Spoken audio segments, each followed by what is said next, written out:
Top 10 Ancient Roman Gods. The Roman pantheon of gods is considered to be the largest of all. The Romans had gods for every imaginable thing. They had Mars, the god of war, Neptune, the god of the sea, Bacchus, the god of wine, and many more. Like all cultures, they also had a rich and vibrant mythological background. While some of their gods are adaptations of the Greek gods, some are original too, such as the two-faced god of doorways and gates, Janus. These deities gave the Romans a sense of national pride, an understanding of valor and honor, and an insight into their own destiny. Ancient Rome's traditional religious system can also be seen in Roman historical literature and the visual arts. The legend of Romulus and Remus is one such famous example. The Roman gods had majestic personas and great powers. Let's take a look at the list of the top 10 Roman gods to find out a little more about them. Number 1. Jupiter, the king of gods. Jupiter, also known as Jove, is the chief Roman deity. With his enormous power, he is said to rule the light and the sky. The eagle is his sacred animal and the thunderbolt is his identifying weapon. Called Dies Pater, or Shining Father, he is the protector of laws and the state, and the Romans believed that Jupiter guarded their city. His father is Saturn and his brother is Neptune. He forms part of the Capitoline triad and is the consort of Juno. The Romans worshipped him as Jupiter Optimus Maximus. This name referred not only to his rule over the gods and the universe but also to his power to make laws, control the realms and speak through oracles. The Romans considered him the equivalent of the Greek god, Zeus, and in Roman art and literature, Zeus is given the name Jupiter. Jupiter was also the Roman god of justice, which is where the phrase by Jove comes from. Sacrificial offerings to Jupiter included the ox, the lamb, and the wether.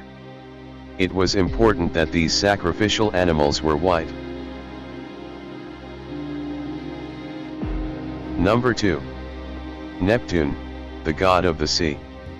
Carrying a trident with 3 prongs, Neptune rode a horse or a dolphin and ruled the sea. He was first to be recognized in Roman mythology as being associated with water around 399 BC. His wife was Cilicia and his brothers were Jupiter and Pluto. The Romans also worshipped him as the god of horses, under the name Neptunus Equester.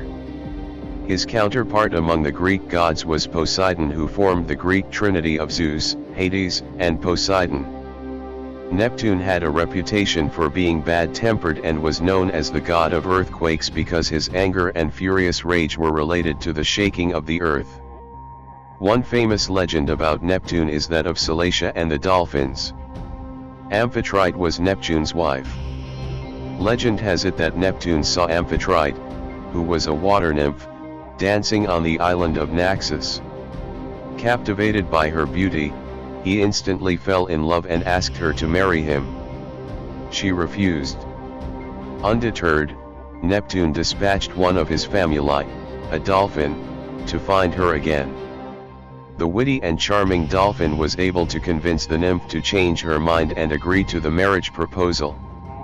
As a reward, he turned the dolphin into an immortal and gave it a place of honor in the heavens known as the constellation Delphinus.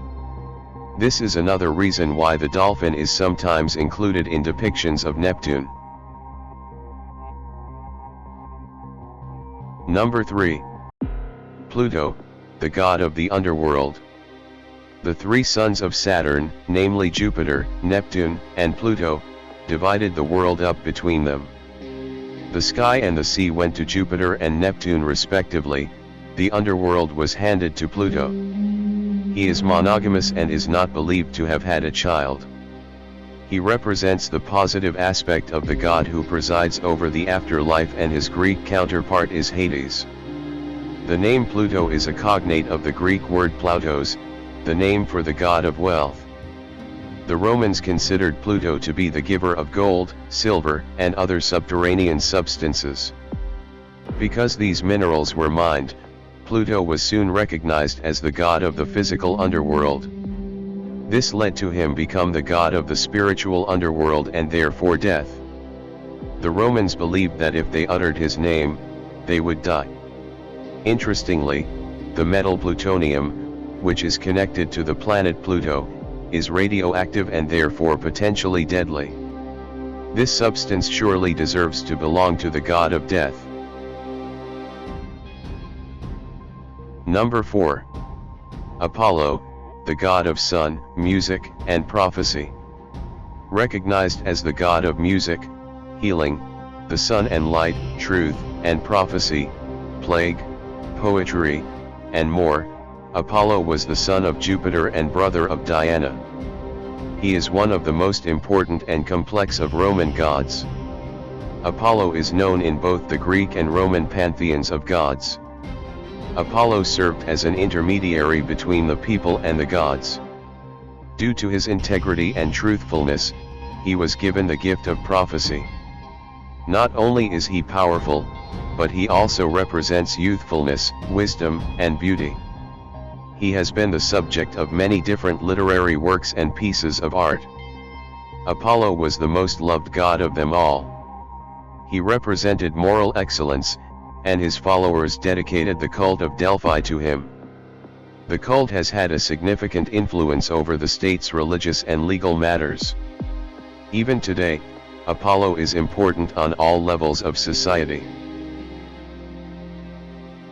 Number 5. Mars, the god of war. Mars is the god of war and was thought to be the protector of the Roman state.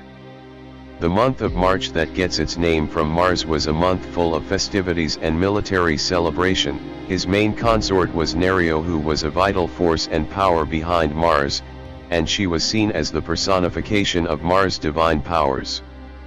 However, the union of Mars with Venus has been a subject for many different poets and philosophers. His adultery has been overlooked as the beauty of the couple is cherished by artists. He is also considered to be an agricultural guardian because his energies are directed in a way that encourages the cultivation of crops. In Roman art, he is either depicted as young and clean-shaven or older with a beard. He is seen wearing a helmet and carrying a spear as his warlike emblems. Number 6. Cupid, the god of love. Cupid, the god of erotic desire, love, attraction, and affection, is the son of Mars and Venus. Eros is his Greek counterpart. Cupid is often seen with a bow and arrow, which is considered to be the source of power that induces affection and desire in the person the arrow strikes. The god of love has Psyche as his consort. He is winged because those in love are thought to be able to fly.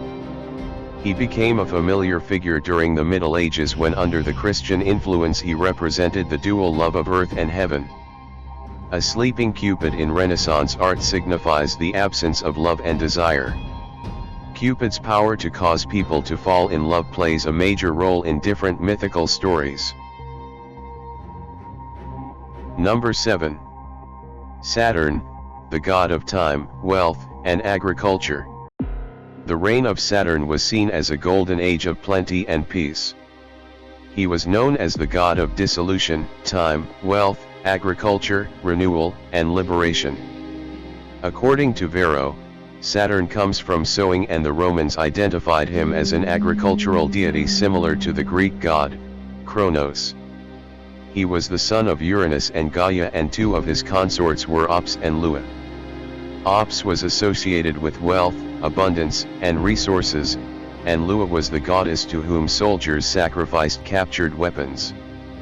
The position of Saturn's festival in the Roman calendar was connected to the concept of time, especially New Year. During the Golden Age, it was celebrated on December 17 every year. This midwinter festival was known as Saturnalia, and it lasted for about 7 days. It was a time of feasting, role reversals, gift-giving, free speech, and revelry. Moreover, Saturn the planet and Saturday both get their names from this powerful god.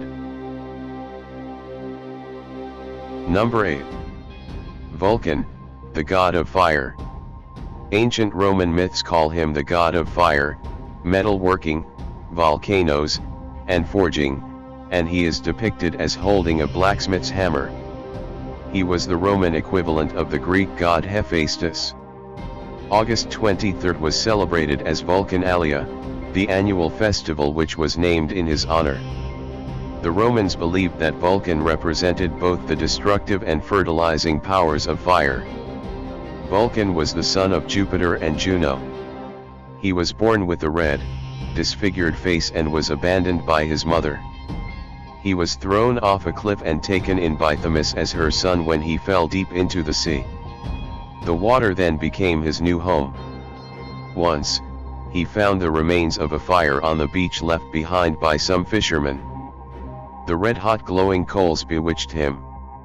He took the coals home and for hours he stared at the flames. He observed that metals like gold, silver, and iron sweated when brought near to the fire. After the metal cooled, he beat it into chains, bracelets, shields, swords, and more.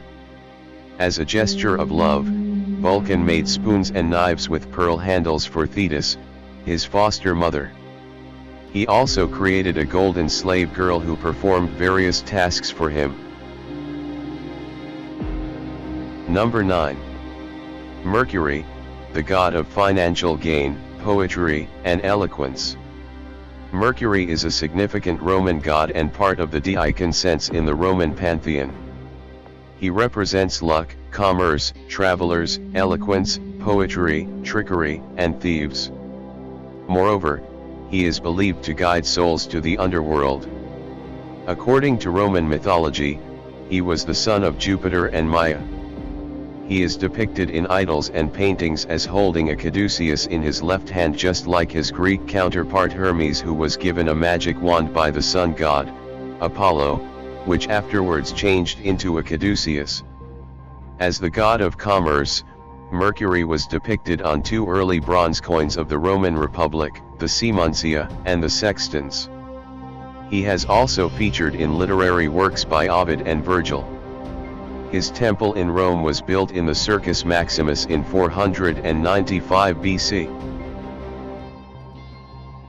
Number 10. Bacchus, the god of wine and fertility. Styled after the Greek god Dionysus, Bacchus was the son of the mortal Semele and the king of gods, Jupiter. Semele was tricked by Juno into seeing him in his divine form. As a result, Semele died after seeing the real form of the god. Jupiter then sewed Bacchus, her unborn child, onto his thigh, carried him for 9 months, and finally gave birth to him. Bacchus was related to agriculture, wine, and fertility, and his plants included vines and twirling ivy. He carried a pinecone-topped staff. His followers were the goat-footed satyrs and Maenades, and wild ladies who moved vivaciously during his celebrations.